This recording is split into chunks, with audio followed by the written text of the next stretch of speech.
الحمد لله رب العالمين الرحمن الرحيم مالك يوم الدين إياك نعبد وإياك نستعين اهدنا الصراط المستقيم صراط الذين أنعمت عليهم غير المغضوب عليهم ولا الضالين.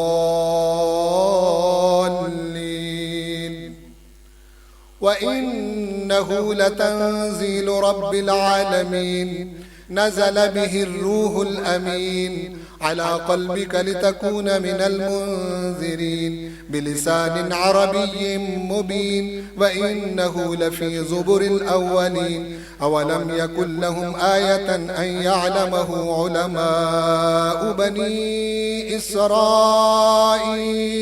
ولو نزلناه على بعض الأعجمين فقرأه عليهم ما كانوا به مؤمنين كذلك سلكناه في قلوب المجرمين لا يؤمنون به حتى يروا العذاب العليم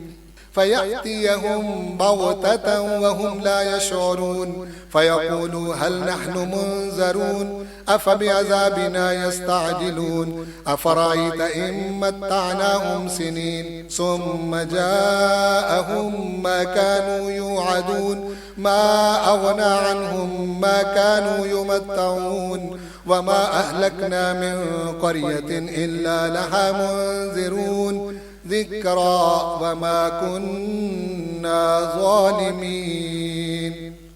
وما تنزلت به الشياطين وما ينبغي لهم وما يستطيعون إنهم عن السمع لمعزولون فلا تدع مع الله إلها آخر فتكون من المعذبين. وأنذر عشيرتك الأقربين واخفض جناحك لمن اتبعك من المؤمنين فإن عصوك فقل إني بريء مما تعملون وتوكل على العزيز الرحيم الذي يراك حين تقوم وتقلبك في الساجدين إنه هو السميع العليم. هل أنبئكم على من